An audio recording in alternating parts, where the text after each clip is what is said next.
My name is Maya Evans. I am 26 years old. Last night I stood in the grand ballroom of the Plaza Hotel at one of the most extravagant high society weddings in New York City. My mother and older sister Serena were standing at the center of the room, smiling proudly as they waited for everyone to praise Serena as the ultimate visionary bride. But instead of raising my glass for a tearful sisterly toast, I let an accidental backstage video play on the giant projector screens, exposing the brutal truth about what they had done to me. The entire ballroom fell silent, and the polished upper-class image of my family was shattered into ashes in front of Manhattan's elite. To understand why a sister could do something that seemed so heartless to her own family, I need to take you back to the spring when I was 25 years old. It was a rainy Tuesday afternoon. I was walking into my tiny Brooklyn apartment, eager to check on the custom wedding gown I had spent 400 hours designing and hand sewing for my Parsons School of Design fellowship application. The dress was my absolute secret, hidden away in my studio. In my mind, the vision had always been crystal clear, a masterpiece of ivory silk and hand-embroidered pearls. Enough for me to launch my bridal couture career and escape my grueling alteration job. But when I opened my bedroom door, a single sight hit me like a truck. The heavy canvas garment bag hanging in the corner was unzipped and completely empty. I searched the apartment 3 times. Then I frantically called the building superintendent, my heart pounding as I convinced myself my apartment had been burglarized. But the superintendent, with a calm and professional voice, delivered the blow that changed everything. "Ms. Evans, there doesn't appear to be any break-in. Your mother and sister stopped by a few hours ago with the spare key you gave them for emergencies. I saw them carrying a large white dress bag out to their SUV. My mother and sister. There was no burglar, no thief, no stranger stealing my future. The people who robbed me shared my last name. Before I tell you how I confronted them, take a second to like and subscribe to the channel. Now, let me introduce you to the golden daughter of the Evans family, the real reason everything was taken away from me. I grew up in a wealthy, image-obsessed suburb of New Jersey, in a house where love was never given, it was earned. In our home, affection was calculated and distributed based on how much social capital you could bring to the family name.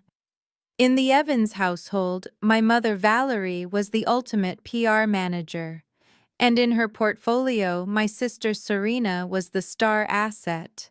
Serena was 2 years older than me, but from the moment she learned how to pose for a camera, she sucked the oxygen out of every room.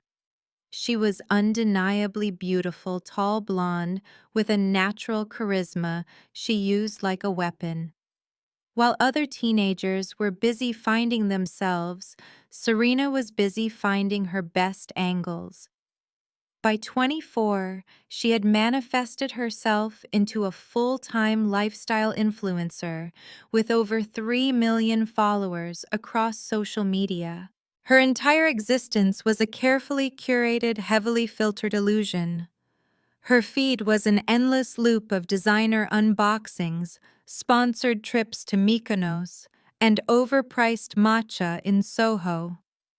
But behind the ring lights and the perfect aesthetic, Serena was a financial black hole. To maintain the myth of her massive wealth, she was secretly drowning in credit card debt. My mother, blinded by the glitter, bailed her out, constantly draining the family's retirement savings just to ensure Serena could afford the latest Chanel flap bag. My mother justified this financial ruin with terrifying logic. She called it an investment. Serena just needs to maintain the image until she finds the right husband, she'd say, brushing off my father's concerns about maxed-out credit lines. And me, I was the invisible daughter. I was the safe, boring background character. I didn't care about clout or exclusive after parties. I cared about the geometry of fabric. I cared about how a bias cut could transform the drape of a silk slip. When I graduated from fashion school, I didn't get a glamorous job. I took a grueling, low-paying position doing bridal alterations at a small boutique in Manhattan. My mother and sister viewed my career as a family utility. To them, I wasn't a designer. I was their unpaid personal tailor. Whenever Serena bought cheap, fast fashion pieces for her brand deals, she'd toss them on my bed and demand I rework them to look like high-end couture. If I dared to complain about being exhausted after a 10-hour shift, my mother would sigh and call me selfish for not supporting the family. "You're just jealous of your sister's platform," she'd tell me. "Serena is building an empire. The least you can do is hem this skirt." Their massive investment finally paid off the summer Serena turned 28. She got engaged to Carter Hayes. Carter was the heir to the Hayes real estate empire, old, untouchable Manhattan money. When he proposed with a flawless 5-carat diamond, my mother reacted like we'd just conquered a small nation. The Hayes family was their golden ticket. Carter's parents were notoriously private and traditional, which meant Serena had to play the part of the sophisticated high society bride to perfection. The wedding budget provided by the Hayes family was effectively bottomless. My mother and Serena immediately spun into a planning frenzy. They booked the plaza for a Saturday in June. They hired a celebrity florist specializing in imported white orchids. The guest list was packed with venture capitalists, real estate moguls, and top-tier influencers. It was going to be the social event of the year. But there was one massive problem threatening Serena's perfect narrative: the dress. Serena didn't just want a beautiful gown, she wanted a cultural moment. She wanted something so unique and intricate that it would guarantee a feature in Vogue and push her follower count past 5 million. She visited every major bridal house in New York: Vera Wang, Oscar de la Renta, Carolina Herrera. But custom couture works on a strict timeline. When Serena demanded a hand-beaded masterpiece, every designer told her the same thing: a gown of that caliber required at least 9 to 12 months of meticulous labor. Serena had set the wedding date just 3 months away. She refused to wait a year, terrified that Carter might see through her toxic, shallow veneer before they could sign the prenup. I remember the night the reality set in. I was sitting at the kitchen table sketching quietly when Serena stormed through the front door and threw her $1,000 handbag across the floor. She was in a full-blown meltdown. She screamed that all the designers were useless, that no one understood her vision, and that she refused to wear an off-the-rack dress like a commoner. My mother paced the kitchen, desperately trying to soothe her, offering to fly her to Paris or Milan to bribe a designer. But money couldn't buy time. Serena's vision of a perfect viral wedding was collapsing. During all the screaming and crying, I stayed in the corner clutching my sketchbook. I didn't say a word. I didn't offer to help. Because back in my tiny Brooklyn apartment, hanging from a heavy-duty ceiling hook and hidden under a thick canvas garment bag, was the solution to all her problems. It was my masterpiece, a gown I called the Ivory Swan. For the past 8 months, I had poured my heart and soul into that dress. I'd spent my life savings on 30 yards of the finest Italian Mikado silk and authentic French Chantilly lace. Night after night, my fingers bled as I hand-sewed over 5,000 freshwater pearls onto a sheer bodice. I designed the train to flow like liquid glass across the floor. It was breathtaking. It was the kind of dress that could turn any bride into a goddess. I had created it specifically for my application to the highly competitive Parsons Bridal Scholarship Program. The winner would receive full funding to launch their own independent label. That dress was my ticket out of the alteration shop. It was my voice. It was my future. I kept it a total secret. I knew that if my mother or sister ever saw it, they would find a way to diminish it, or worse, claim it. I was protecting my art from the two people who only knew how to consume. But secrets, especially beautiful ones, are hard to keep from the desperate. And Serena was running out of time. The rain was pouring heavily when I finally unlocked the door to my cramped apartment in Brooklyn. My head was pounding from a severe fever, and every muscle in my body ached from a brutal 10-hour shift at the alteration shop. All I wanted was to collapse into my bed. But as I walked past my small studio space, something made me stop. The door to my studio was slightly ajar. I always kept it closed.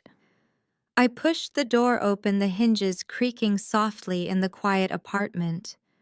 My eyes immediately went to the reinforced steel hook in the corner of the ceiling, the spot where I kept my masterpiece hidden.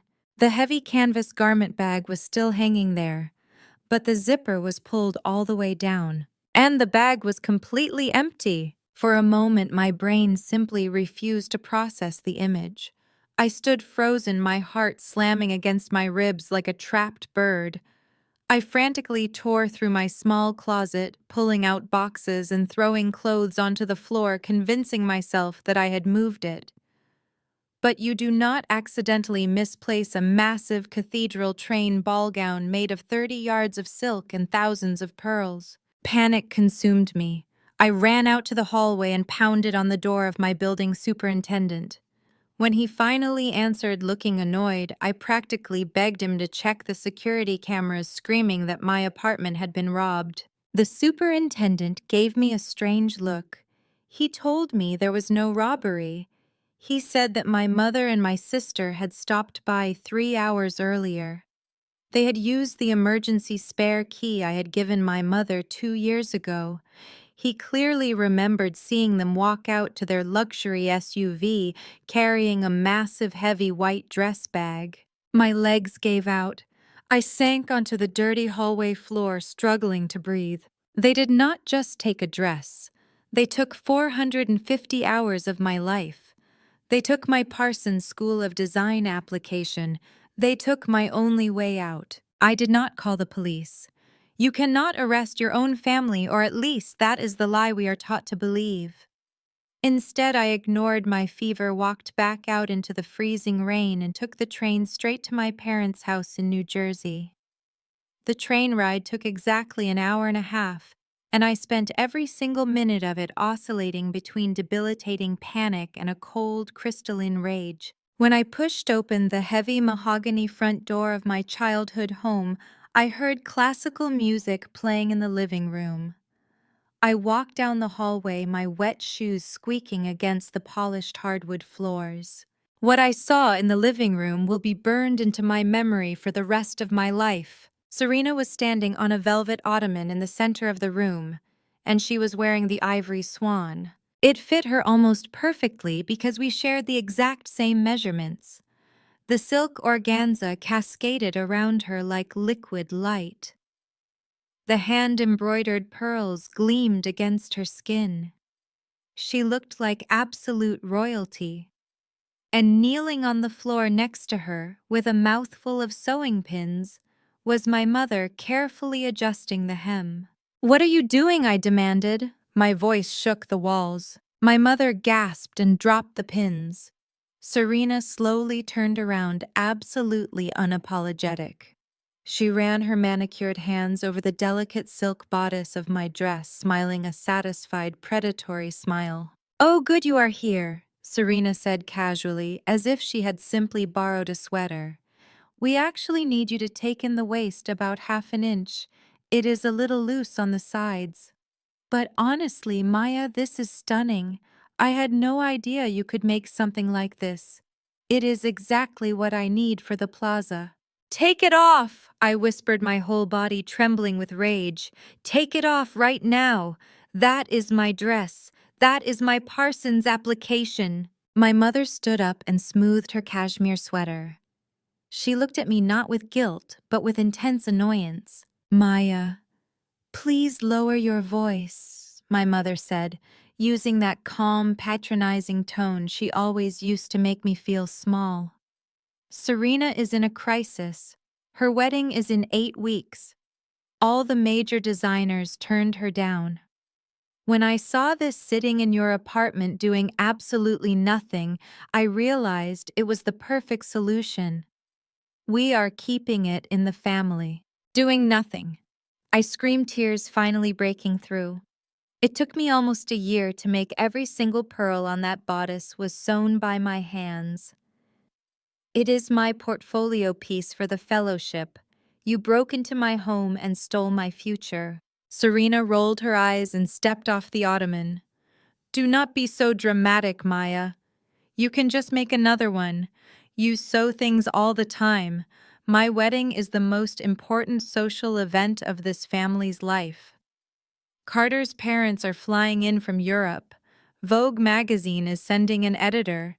I cannot wear some cheap off-the-rack garbage. I need this dress. You do not need it, I shot back, stepping closer to her. You are stealing it because you are a fraud.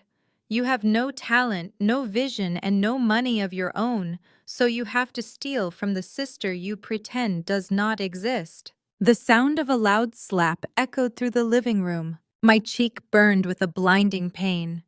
My mother stood in front of me, her hands still raised, her eyes blazing with absolute fury. How dare you speak to your sister that way? My mother hissed. Serena is marrying into the Hayes family. She is securing a future for all of us. And you are throwing a childish tantrum over a piece of fabric. You are incredibly selfish, Maya. You have always been selfish. I stood frozen, holding my burning cheek. I looked at my mother, who was glaring at me with pure hatred, and then at Serena, who was watching the scene with a smug, victorious smile while wearing the masterpiece I had bled to create. In that devastating moment, the ultimate truth of the Evans family clicked into place. I was not a daughter. I was a resource. I was the reliable, low-maintenance appliance in the background, while Serena was the luxury investment. They did not care about my dreams. They were entirely willing to destroy my future just to make sure Serena looked good in front of a camera.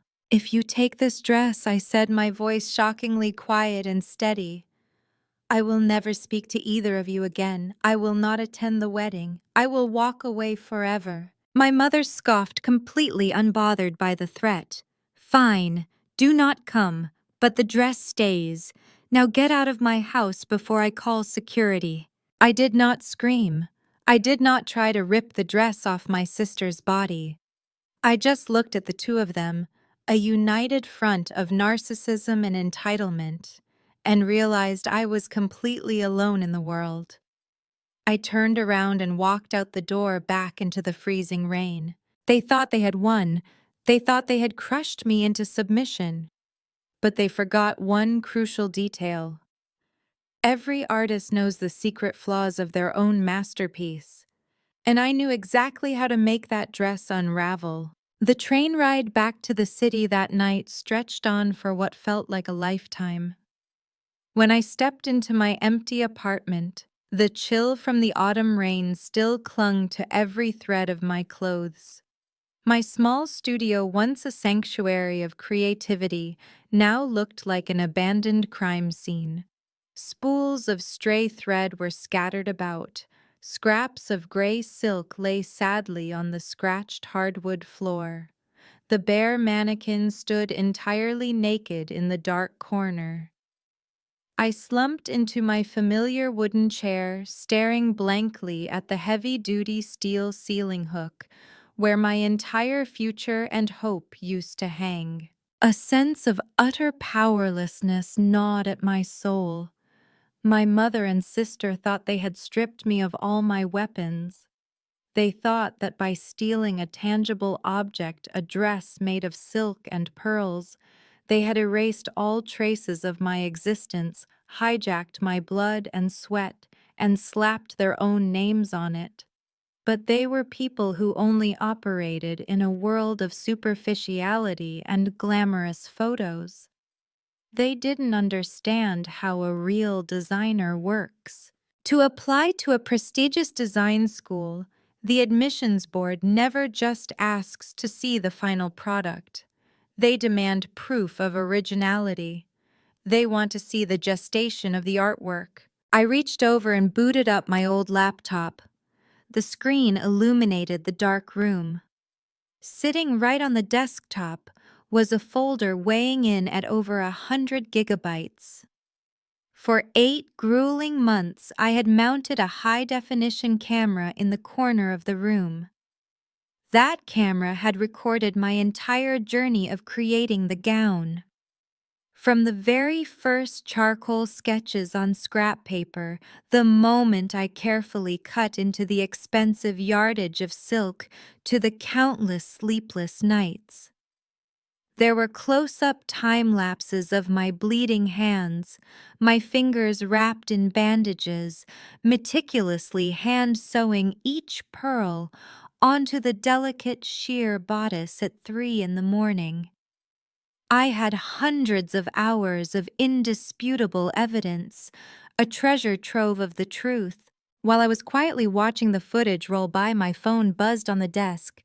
A social media notification. Serena had just posted. It was a heavily filtered, intentionally leaked sneak peek of the stunning lace on the bodice of the gown. The caption underneath made the blood in my veins boil, counting down the days to the most sacred moment. I am so incredibly excited to share the masterpiece I designed myself with the world. I've spent countless sleepless nights sketching, selecting every yard of silk, and conceptualizing my dream wedding dress. Creation is a painful but rewarding process. A one-of-a-kind piece of art just for the big day. Within 10 minutes, thousands of comments poured in. Her followers and fellow influencers praised her as a creative genius, a multi-talented fashion icon. Online fashion magazines started reposting the image with glowing headlines.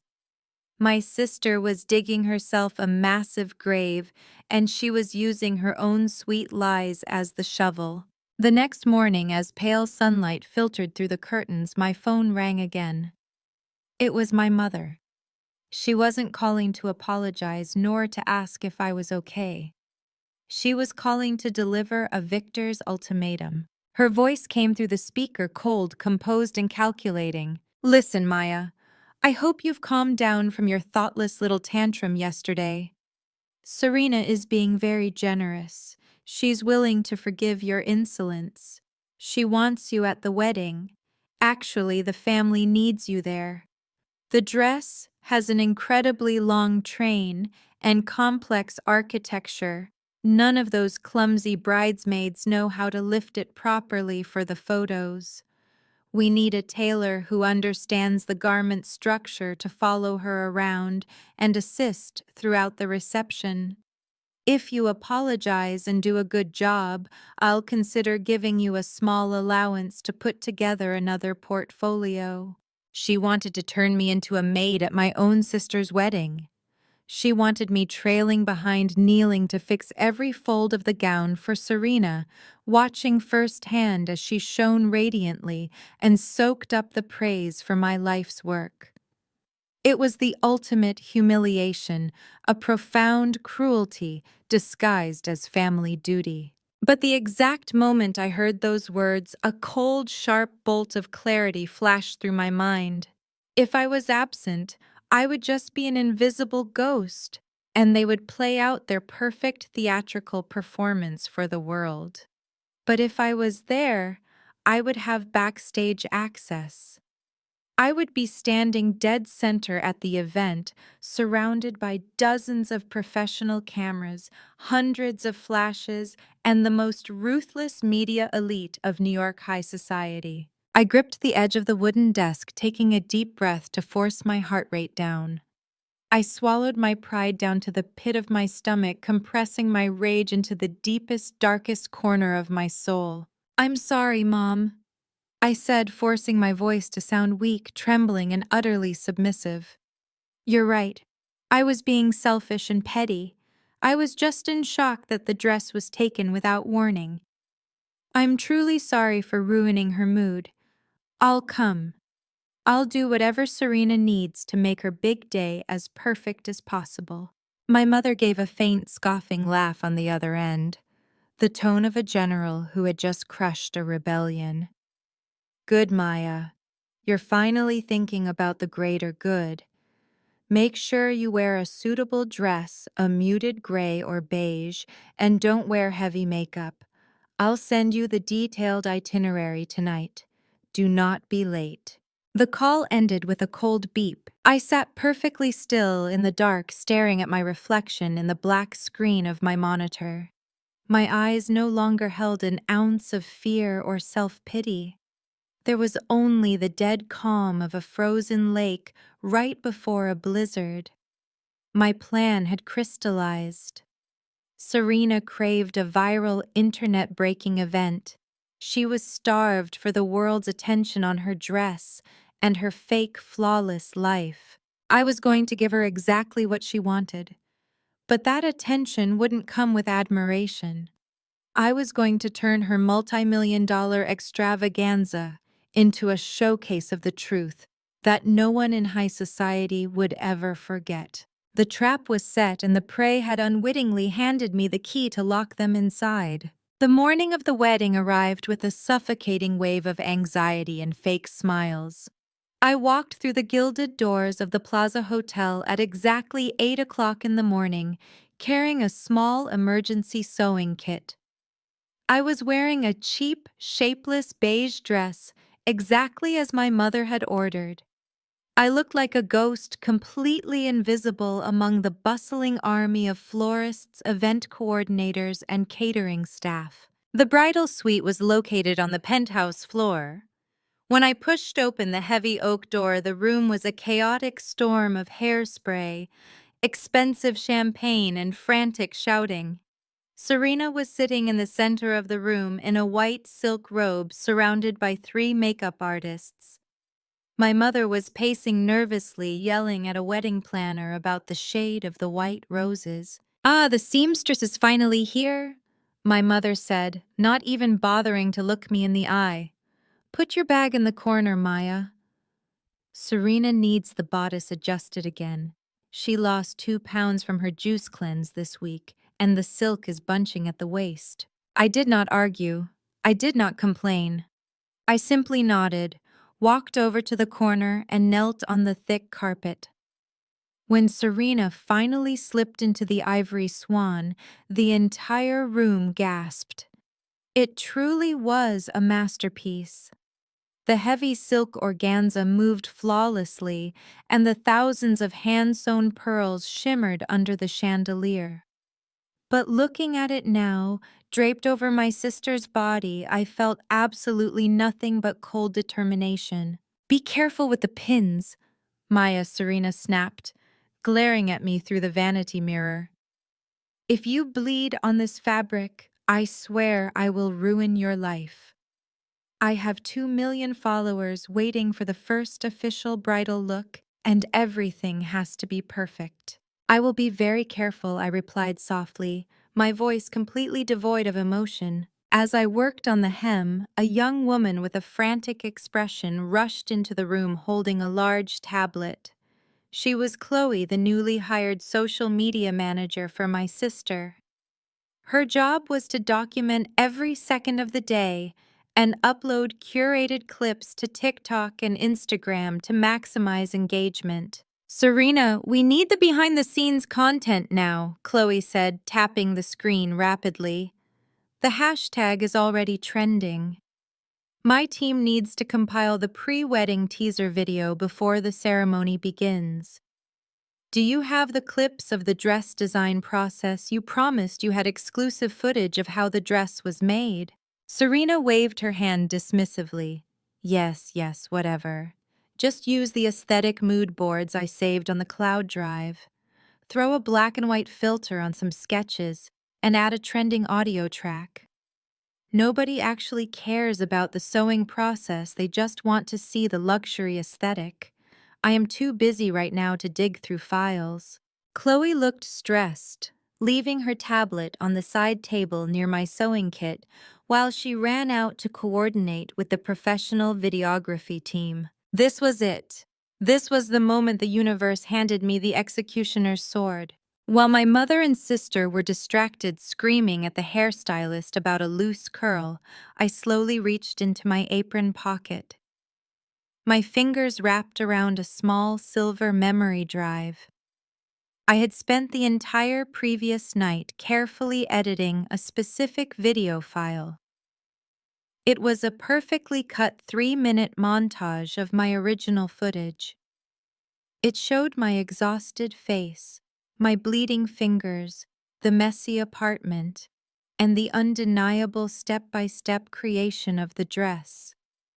It was raw, real, and completely destroyed the pristine, wealthy illusion Serena had built. I named the file Serena Wedding Dress Secret Footage Final. With my heart pounding so hard I thought my ribs would crack, I slipped the memory drive into the adapter attached to the tablet. It took exactly 45 seconds to transfer the file directly into the designated TikTok upload folder. I pulled the drive out and dropped it back into my pocket, just as Chloe rushed back into the room. I finished the hem, I said, quietly standing up and brushing the invisible dust off my knees. Serena admired herself in the mirror, turning side to side. "It is acceptable," she muttered, not even offering a basic thank you. "Go wait in the hallway, Maya. You are ruining the aesthetic of the background for my getting ready photos." I picked up my sewing kit and walked toward the door. I looked back one last time. Chloe had picked up the tablet and was enthusiastically tapping the screen, her eyes lighting up as she found the newly added file. "Oh my goodness, Serena," Chloe squealed. "This secret footage file is incredible. The video quality is so raw and authentic. I am going to cue this to post automatically right after you walk down the aisle. The algorithm is going to push this to millions of people instantly.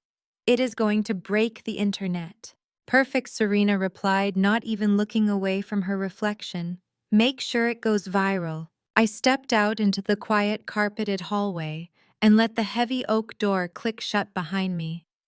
A cold, victorious smile slowly spread across my face. She wanted a viral moment, and in exactly 3 hours she was going to get the biggest one of her entire life. The wedding ceremony was a masterclass in wealth and deception. It was held in the legendary Grand Ballroom of the Plaza Hotel, transformed into a breathtaking indoor garden with thousands of imported white orchids cascading from the ceiling. A live string quartet played softly in the background. The guest list was a sea of designer suits, expensive jewelry, and inherited power. I stood in the far back corner of the room, hidden behind a massive floral arrangement. I was exactly where my mother wanted me, out of sight, invisible, a useful phantom. When the heavy double doors opened, the entire room gasped. Serena began her walk down the aisle. The ivory swan caught the light of the crystal chandeliers perfectly. The silk organza trailed behind her like a royal cape, and the thousands of hand-sewn pearls shimmered with every step she took. She looked ethereal, flawless. Clara Hayes, standing at the altar in his bespoke tuxedo, looked at her as if she were a goddess descended from the heavens. My mother sat in the front row, wearing a ridiculous custom hat, dabbing fake tears from her eyes and soaking in the jealous whispers of the other wealthy socialites. It was the perfect crowning moment of the Evans family. They were ascending to the absolute peak of high society, riding on the back of my stolen labor. I watched Serena smile flawlessly at the cameras. She was soaking in the adoration, completely oblivious to the digital bomb that was quietly counting down to zero in her social media manager's tablet. The ceremony was beautiful, poetic, and entirely fake. They exchanged vows about honesty, partnership, and building a foundation of trust. It took everything in my power not to laugh out loud in the middle of the silent, reverent ballroom. My sister, who had broken into my home and stolen my future, was standing in front of a priest and 400 people swearing to a lifetime of integrity. After the rings were exchanged and the first kiss was captured by a dozen professional photographers, the guests were ushered into the adjacent dining hall for the extravagant reception. The vintage champagne began to flow freely. The atmosphere shifted from formal reverence to loud, expensive celebration. I remained in the shadows, slipping through the service corridors to reach the reception hall. My job, according to my mother, was to remain on standby near the kitchen doors in case Serena needed her train bustled or a loose thread clipped. I was expected to wait like a servant. As I stood near the swinging kitchen doors watching the elite guests take their seats, I saw Chloe, the social media manager, standing near the main stage. She was practically vibrating with excitement. She held up her tablet, gave Serena a bright thumbs up across the room, and tapped the screen. The video was live. I pulled out my own cheap crack smartphone and opened the app. There it was, pinned to the very top of Serena's pristine, curated profile. The video titled, "The Real Making of My Wedding Dress." Chloe had not even watched it.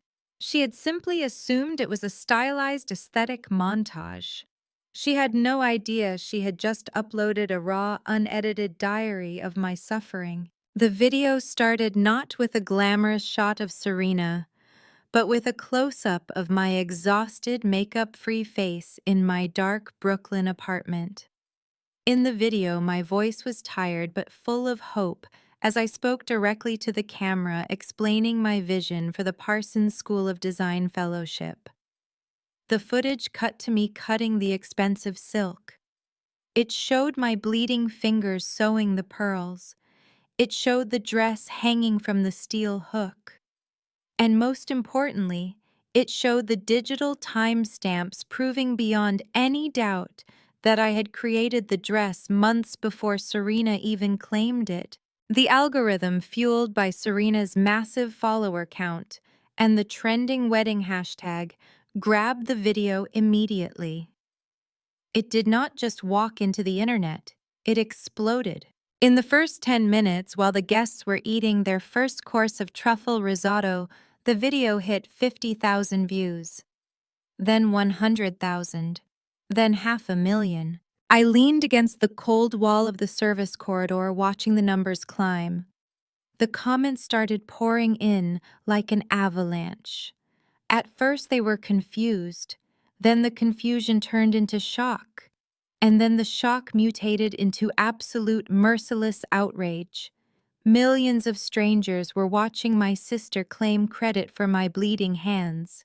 The guests inside the ballroom were still laughing and drinking, completely unaware of the digital earthquake happening right outside their luxurious bubble. But in the modern world, a viral scandal does not stay on the screen for long. It always bleeds into reality. I looked across the room and saw the first sign. A young influencer sitting at table 12 suddenly gasped, staring at her phone. She nudged the person next to her.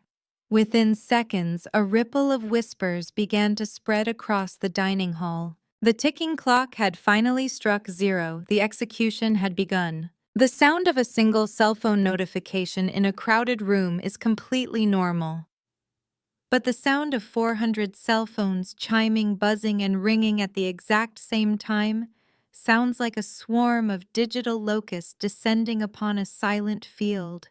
It started at the back tables where the younger influencers and socialites were seated. Then, like a virus moving through a host, the whispering and the notification chimes spread to the middle tables, and finally to the VIP section at the very front of the ballroom.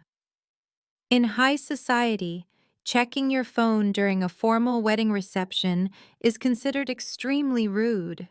But suddenly everyone was staring at their screens. I stood by the swinging kitchen doors watching the absolute destruction of my sister's carefully curated reality. Guests were no longer whispering, they were gasping. Some were openly pointing at the head table where Serena sat next to her billionaire groom. I watched Carter Hayes, looking completely confused, lean over to ask one of his groomsmen what was happening. The groomsman hesitantly handed Carter his phone. But the most devastating reaction came from Table 1. Eleanor Hayes Carter's mother, and the terrifying matriarch of the Hayes real estate empire, was handed a tablet by her personal assistant. Eleanor was a woman who valued family legacy and absolute discretion above all else. I watched her perfectly lifted face turn to solid stone as she watched my bleeding fingers sew the pearls onto the dress her new daughter-in-law was currently wearing. Eleanor slowly lowered the tablet and looked at Serena. It was not a look of anger. It was a look of pure, unadulterated disgust. Meanwhile, Chloe, the social media manager, was sprinting across the ballroom floor. She looked like she was going to throw up. She practically tripped over her own heels as she reached the head table. Chloe shoved the tablet directly into Serena's hands, her voice trembling so violently I could almost hear it from across the room. She was frantically gesturing toward the screen, shaking her head in a panic. Serena looked down at the tablet. I watched her signature flawless smile simply fall off her face. It did not fade. It shattered. Her perfectly tanned skin went completely pale as she watched the footage of my tiny Brooklyn apartment playing out to an audience of millions. She swiped frantically at the screen, trying to delete it, but the video had already been downloaded, screen recorded, and reposted across every single social media platform in existence. The internet never forgets. My mother, sensing the panic, leaned over Serena's shoulder to look at the screen. I saw my mother's hand fly up to cover her mouth. Her eyes widened in absolute horror. The grand aristocratic illusion she had spent her entire life building was collapsing in front of the wealthiest people in New York City. Serena's head snapped up. Her eyes scanned the ballroom like a trapped, desperate animal. And then she saw me. I was standing by the kitchen doors, holding my cheap little emergency sewing kit, looking right back at her with a calm, unblinking stare. Serena abruptly stood up from the head table, her chair scraping loudly against the polished marble floor. She grabbed my mother's arm, and the two of them marched through the sea of staring guests. They did not care about elegance anymore. They looked like two women walking to an execution. When they reached the back of the room, my mother grabbed my elbow, her manicured nails digging painfully into my skin. She dragged me backward into the private bridal antechamber, a small soundproof room off the main hallway. Serena followed immediately, slamming the heavy wooden door shut behind us and locking it. The silence in the antechamber was suffocating compared to the buzzing ballroom outside. "What did you do?" My mother hissed, her voice shaking with a terrifying suppressed rage. "What did you do to your sister, you ungrateful little monster?" Serena threw the tablet onto a velvet sofa. She was hyperventilating, pacing back and forth, her hands clawing at the sides of the stolen dress. "Take it down," Serena screamed, completely losing her mind. "Take it down right now, Maya. Call the app developers. Tell everyone your account was hacked. Tell them you made a fake video using artificial intelligence. You are going to fix this right now." I stood in the center of the room, adjusting the collar of my cheap beige dress. I looked at the two women who had tormented me, used me, and discarded me for my entire life. I did not do anything wrong. I said, my voice smooth and perfectly calm. I simply provided the social media manager with the exclusive behind-the-scenes footage you promised your followers. You wanted the world to see how much blood, sweat, and tears went into this dress. Now they know. You ruined my wedding! Serena shrieked, launching herself toward me. My mother had to grab her by the shoulders to hold her back. The Hayes family is out there looking at me like I am a criminal. Carter's mother just texted his lawyer. Do you have any idea what you have cost us? I know exactly what it cost, I replied, stepping closer to my sister, my voice dropping to a cold, razor-sharp whisper. It cost 450 hours of my life. It cost my life savings. It cost my application to Parsons. You wanted a viral moment, Serena. You wanted to break the internet. Congratulations. You are currently the most famous bride in America. My mother raised her hand, fully intending to slap me across the face, exactly like she had done in New Jersey. But this time I did not freeze. I caught her wrist in midair. I gripped it so hard her eyes widened in shock. Do not ever try to hit me again. I warned, my tone carrying a heavy, dangerous threat that made my mother actually step back in fear. You are not a mother. You are a parasite. And you, I said, turning my eyes to Serena, you are nothing but an empty mannequin wrapped in my talent. I let go of my mother's wrist and turned toward the door. The real show was waiting outside. I unlocked the heavy wooden door of the antechamber and walked back out into the bright hallway. My mother and Serena stumbled out right behind me, completely desperate to contain the damage. But it was already too late. Waiting for us in the hallway, standing like a panel of executioners, were Carter Hayes and his mother Eleanor. Carter looked completely devastated. He was staring at Serena as if he had never truly seen her before. Eleanor stood beside him with her arms crossed, radiating a terrifying, icy authority.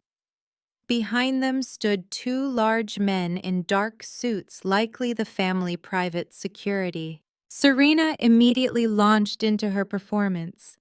She threw herself toward Carter, tears streaming down her face, claiming she was the victim of a malicious cyber attack. She sobbed, pointing a shaking finger at me, screaming that her jealous, unhinged sister had used artificial intelligence to create a fake video to ruin her wedding day. She begged Carter to believe that the dress was completely her own design. It was a spectacular performance. A few hours ago, it might have worked.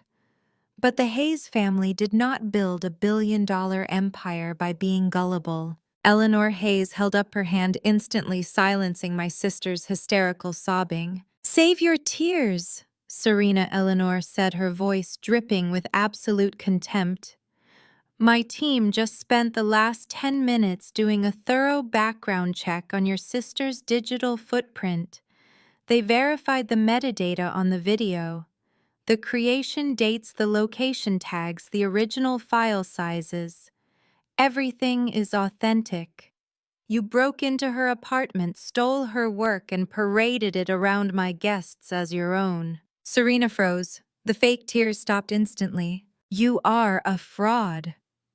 Eleanor continued, stepping closer to my sister. "You lied to my son. You lied to my family. And you humiliated us in front of the most powerful people in this city. Did you honestly think we would allow a common thief to carry the Hayes name?" Carter finally spoke. His voice was hollow and exhausted. "We are done, Serena. I am calling my lawyers right now to have the marriage annulled. Do not ever contact me again." Serena collapsed onto her knees right there in the hallway, clutching the heavy silk train of the stolen dress, sobbing hysterically. My mother fell to the floor next to her, frantically begging Eleanor for a chance to explain, offering to sign any non-disclosure agreement they wanted. They looked like two beggars pleading for scraps of the high society they had just been permanently expelled from. Eleanor turned her cold gaze toward me. I stood perfectly still, meeting her eyes without flinching. "And you," Eleanor said, looking me up and down. "You let this charade go on until my family was publicly embarrassed. You are just as calculating as they are." I smiled softly. "I am an artist, Mrs. Hayes," I replied calmly. "And artists always protect their work. Your son chose to marry an illusion. I simply showed him the reality. What you do with that reality is entirely your business." I did not wait for her response. I turned my back on the Hayes family, my mother, and my sobbing sister. I walked down the long carpeted hallway of the Plaza Hotel, feeling lighter than I had ever felt in my entire life. I walked out the front doors, stepped into the crisp New York City air, and disappeared into the crowd. I had nothing left to my name but the cheap beige dress on my back, but for the first time I was completely free. The viral explosion of my video did not stop at the ballroom doors of the Plaza Hotel. By the time I took the subway back to my quiet apartment in Brooklyn, the hashtag featuring my sister's stolen wedding dress was the #1 trending topic worldwide. Millions of people had watched the footage. The internet, which my sister had worshipped and manipulated for years, had finally turned against her with terrifying speed. Vogue magazine immediately canceled the exclusive bridal feature they had planned for the following month. Several luxury fashion and cosmetics brands that sponsored Serena dropped her overnight, releasing public statements condemning her actions. They terminated her lucrative contracts, demanding immediate repayment for breach of morality clauses. The fake empire built on free gifts, curated photos, and sponsored vacations collapsed in less than 24 hours. I sat on the floor of my tiny apartment, eating cold takeout food, watching the destruction unfold on my laptop screen. It was almost poetic. My mother and sister had spent their entire lives treating people like stepping stones. Now they were being crushed by the very same social ladder they had sacrificed me to climb. The financial devastation hit them instantly. The Hayes family legally annulled the marriage by Monday morning, erasing Serena from their billionaire legacy as if she had never existed. Because my parents had completely drained their retirement accounts and maxed out their credit limits to fund Serena's influencer lifestyle, fully expecting the Hayes wealth to bail them out, they had absolutely no safety net left. Within a week, the bank issued a final notice of foreclosure on their beautiful manicured home in New Jersey. They were forced to sell their luxury cars, their designer handbags, and their expensive jewelry just to pay off the immediate legal fees and angry creditors. Serena lost her expensive Manhattan rental and had to move back into the rapidly emptying suburban house with my mother. Both of them were now trapped in a prison of their own making, terrified to show their faces at the local country club. For the first time in my life, my phone was completely silent. They did not call to demand my help. They did not call to yell at me. They knew I had nothing left for them to take. The toxic, suffocating cord that had bound me to them for 26 years was finally permanently severed. But the internet was not just focused on the downfall of Serena Evans. They were also looking for the girl in the video. The girl with the bleeding fingers and the tired eyes. My personal social media accounts, which I had barely ever used, suddenly exploded with hundreds of thousands of new followers.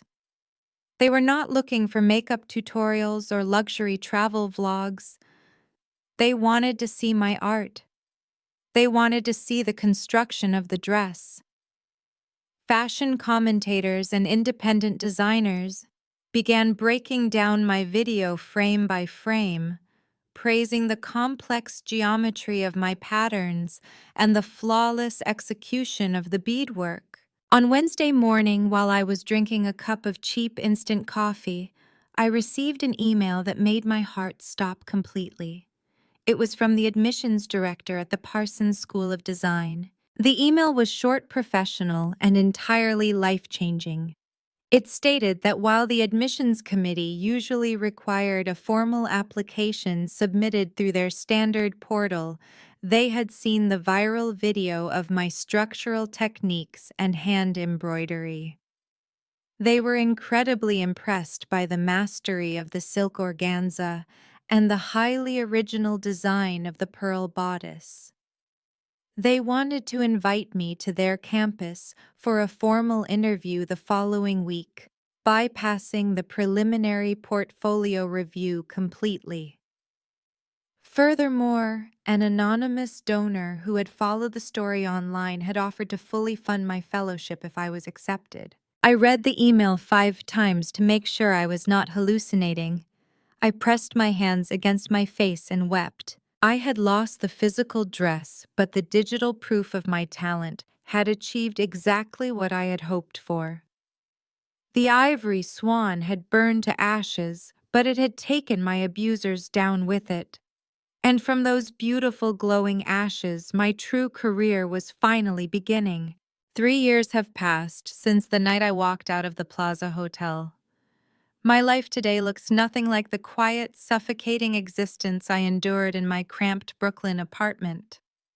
I did not just pass the interview at the Parsons School of Design. I graduated at the absolute top of my class, supported by the anonymous donor who later revealed herself to be Clara Hayes, the wealthy matriarch who had expelled my sister from her family. I launched my own independent bridal couture house. Eleanor had recognized my talent and my refusal to be a victim, and she became my first major investor. Today, my atelier is located in the heart of the Manhattan Garment District. We do not mass-produce cheap dresses. We create custom structural masterpieces for clients who appreciate genuine artistry. I employ a team of 10 brilliant seamstresses, and I make sure every single one of them is paid fairly and credited for their beautiful work. Last week, I held my debut runway show at New York Fashion Week. The finale piece was a breathtaking gown made of midnight blue silk and thousands of hand-embroidered silver crystals. When the model walked down the runway, the audience filled with major fashion editors and celebrity stylists erupted into a standing ovation. Vogue magazine, the same publication that had canceled my sister's feature, published a glowing 6-page spread about my collection.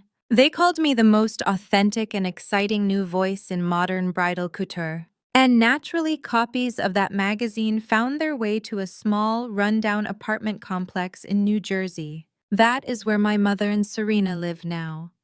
Their massive colonial house was seized by the bank 2 years ago. From what I have heard through old acquaintances, Serena tried to rebrand herself multiple times on different social media platforms, attempting to play the victim of cyberbullying. But the internet never forgives a fraud. Every new video she posted was immediately flooded with comments asking about her sister's hands. She eventually deleted all her accounts and took a minimum wage job as a receptionist at a local spa. My mother spends her days bitterly complaining to anyone who will listen about how her brilliant daughter was ruined by a jealous sibling. They are trapped in a prison made of their own vanity, permanently exiled from the luxurious world they sacrificed my soul to enter. I have not spoken a single word to either of them since that night in the bridal antechamber. I changed my legal name. I dropped Evans and took my grandmother's maiden name, becoming Maya Mercer. Sometimes when I am working late in my beautiful, brightly lit studio, running my hands over expensive Italian silk, I think about the ivory swan. I think about the 450 hours of my life stitched into that fabric, and how it was stolen by the people who were supposed to protect me. At the time, losing that dress felt like losing my entire future. It felt like a death sentence for my dreams. But looking back, I realized that my mother and sister did not steal my masterpiece. They simply stole a piece of fabric. They could not steal the vision in my mind, the resilience in my spirit, or the skill in my bleeding fingers. The empty canvas garment bag was not a tragedy. It was the greatest gift they could have ever given me, because it taught me that you can never truly lose your power when you are the one who knows how to build things from scratch. The people who rely on illusions will always eventually collapse, but the people who build their empires with their own two hands will always rise from the ashes stronger, brighter, and entirely untouchable. Thank you for listening to my story. If you enjoyed this journey of betrayal and sweet revenge, please take a moment to like this video and subscribe to the channel. What would you have done if your family stole your masterpiece? Let me know in the comments below. Do not forget to turn on the notification bell so you never miss another story. See you next time. See you next time. See you next time. See you next time. See you next time.